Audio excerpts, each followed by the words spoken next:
You were actually doing some security work in high school. Oh yeah, we had Future Shock music production. Nah, I don't remember that. You don't remember that. But he did punk Vanilla Ice. Oh yeah, he punked him and a lot of people. How did he punk him in that situation? Well, basically telling him what he gonna do with his arm around him and told him pretty much what you gonna do. You gonna sign this paper and you gonna pay me for this. Sure, we was just getting into it. We didn't have no artists, no groups. Chocolate wasn't doing nothing. I mean, just a lot of people sitting around.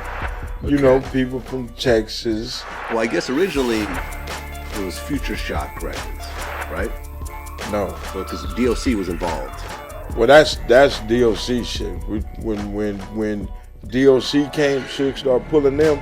We had Fernhill Records. Fernhill. That others didn't go nowhere because Tom Klein.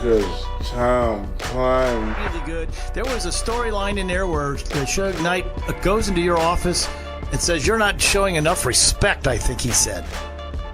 Yeah, exactly. Would you mind recreating that one for everybody here listening on Bonus Licks? What happened? And this was what happened was when Suge started talking to Dre and talking Dre into leaving Ruthless. Yeah.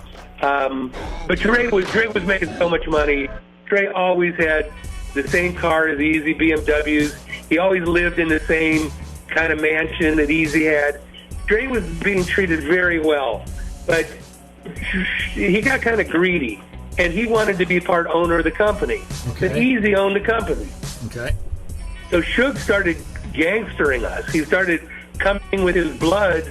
He was one of the Bloods to our offices in Woodland Hills, and so Jerry called one of his buddies, this guy named Mike Klein, this Israeli guy, who is a serious dude, way more serious than Suge. So Klein comes into the picture, and things are really tense at the time. And Klein's they're having a big powwow at our office, and Suge is there, and Klein's there, and Jerry's there, and Easy's there. What happened was after that meeting, I think Mike Klein told him that if the threats still continued to happen, he was going to be chopped up in little pieces and put in dumpsters all around L.A. Wow. So that was the end of that. Yeah. So at that point, they negotiated. It was an override. You know, they started Death Row. Easy made money on everything Death Row did. You know, we kept recording. You know, so we had Bone Thugs. So we kept moving. Didn't go nowhere because Tom Klein wanted Suge to do Fernhill Records. Okay. So when Dre and I decided to do this label, it was called Future Shock. That's what Dre wanted to call it. Future Shock Records. Shock. Yeah, or something. Future Shock Entertainment, something. Okay.